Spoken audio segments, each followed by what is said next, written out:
Jennifer Walsh peeled off her latex gloves and tossed them in the biohazard bin, her shoulders aching from another brutal 12-hour shift at Mercy General.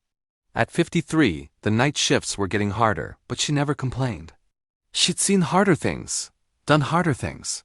Things her colleagues knew nothing about as they chatted about weekend plans and reality TV shows. She grabbed her worn purse from her locker, said goodnight to the charge nurse, and headed toward the parking lot exit, ready to go home to her quiet apartment and her cat. The automatic doors slid open to the cool night air, and Jennifer stopped dead in her tracks. 4 black SUVs sat in the parking lot, arranged in a tactical formation she recognized instantly. Men in civilian clothes but with military bearings stood at attention beside them. And walking toward her, in full dress uniform with the trident gleaming on his chest, was a Navy SEAL she hadn't seen in 15 years. Commander James Mitchell, her former student, her former responsibility. The man whose life she'd saved more times than either of them could count. But what happened in the next few minutes would reveal a secret Jennifer had kept buried for over a decade, a secret that would leave everyone watching absolutely speechless. Stay with me, because this quiet nurse's hidden past is about to be exposed in the most unexpected way. "Ma'am," Commander Mitchell said, his voice firm and respectful as he came to attention and saluted her. Behind him, 6 more SEALs emerged from the vehicles, all in dress uniforms, all coming to attention, all saluting this tired nurse in rumpled scrubs. Jennifer's hand moved automatically, returning the salute with precision that made several hospital staff members who followed her outside gasp in confusion. "Commander Mitchell," she said quietly.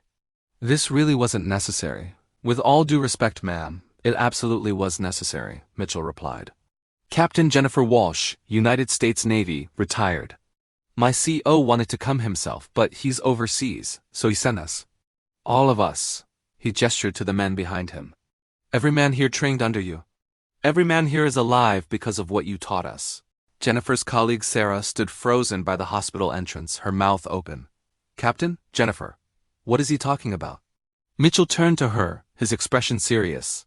"You work with a legend and don't even know it. This woman was the head combat medical instructor for Naval Special Warfare for 12 years. She trained over 300 SEALs, including me. She didn't just teach us how to save lives under fire. She went with us 27 deployments. Iraq, Afghanistan, Syria, Somalia. She was in more firefights than most operators see in their entire careers. I was a medic," Jennifer said softly, trying to downplay it. "That was my job." "You were awarded 3 Bronze Stars, ma'am," another SEAL spoke up, stepping forward. "Lieutenant Commander Rodriguez. 2 with Valor Devices. A Silver Star, and a Navy Cross." "The Navy Cross, ma'am." "There are generals who don't have that kind of record." He looked at the gathered hospital staff. "She saved 17 men under direct enemy fire in Ramadi. 17, while being shot at. While the building was collapsing around her. She stayed until every last man was out." Jennifer's face remained impassive, but her hands trembled slightly. "You're embarrassing me, Rodriguez." "Good," he said with a slight smile. "You spent 12 years making sure we stayed humble. Our turn." He pulled out a folder from inside his jacket. "Ma'am, we're here because Marcus died 3 days ago." The name hit Jennifer like a physical blow. Marcus, the kid from Tennessee with the bright smile and terrible jokes. Her student, her responsibility. How? She managed. "Cancer, ma'am. He fought it for 2 years. Longer than the doctors expected." Mitchell's voice was gentle.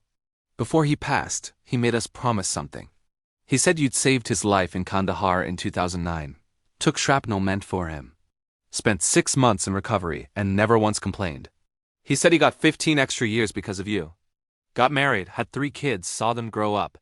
And he wanted to make sure you knew that those years mattered. That everything you sacrificed mattered. And here's where this story becomes even more powerful.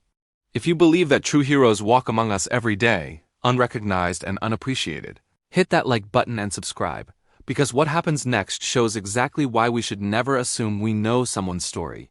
Mitchell opened the folder and pulled out a letter, worn and creased as if it had been read many times.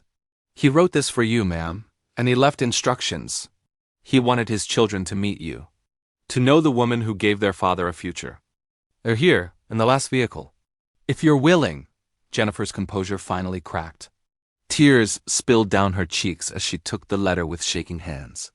She read it silently, while 16 Navy SEALs and a dozen hospital staff members waited in respectful silence. It spoke of gratitude, of fatherhood, of tucking his daughters into bed and coaching his son's Little League team. Of ordinary moments made possible by an extraordinary woman's courage. "I'd be honored to meet them," Jennifer whispered. 3 children emerged from the SUV, teenagers now, escorted by a woman with kind eyes and Marcus's smile, his widow. They approached Jennifer tentatively, and then the oldest daughter, maybe 16, stepped forward. "My dad talked about you all the time," she said, her voice breaking. "He said you were the bravest person he ever knew. He said you taught him that being strong meant protecting others, even when it cost you everything. He wanted us to be like you." Jennifer pulled the girl into a hug, then gathered all 3 children close. "Your father was the brave one," she said. "He lived with courage every single day. He loved you fiercely.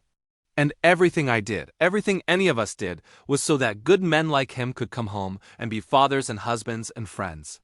That was always the mission."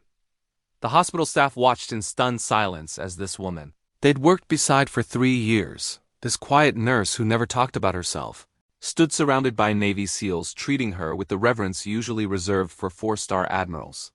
Sarah approached slowly, tears streaming down her face. "Jennifer, I had no idea. All this time I've been complaining about my shifts, my problems, and you never said anything about what you've been through." Jennifer smiled gently. "Because those problems matter too, Sarah. Your struggles are real. I didn't share my past because I wasn't trying to make anyone feel small. I left that life behind because I wanted something different, peace, routine, helping people without the constant threat of violence. This job, these shifts, this hospital, is exactly what I chose. And I've never regretted it." Commander Mitchell cleared his throat. "Ma'am, there's one more thing. Marcus's family has established a scholarship in your name. For veterans pursuing nursing degrees, they want your legacy to continue. They want other warriors to learn that there's honor in healing, just like you showed all of us." Jennifer looked at the faces around her. The SEALs who'd once been her students, now leaders themselves.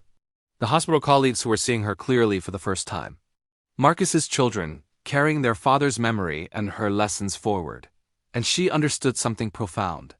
That service never really ends, it just transforms. That the battles we fight in emergency rooms at 3 in the morning are just as important as the ones fought in deserts half a world away. That saving lives is saving lives, whether you're wearing combat gear or scrubs. If Jennifer's story touched your heart, I'd love to hear from you in the comments. Do you know someone who carries a hidden history of service and sacrifice? Have you ever discovered that the quiet person beside you was actually a hero? Share your thoughts below. Your words might remind someone that their past service still matters, that their sacrifices weren't forgotten. And if you believe that heroes walk among us in scrubs and uniforms we never see, please share this video. Thank you for being here, and remember, the person working beside you might have changed the world in ways you'll never know. Treat everyone with the respect they deserve, because you never know whose life they've saved.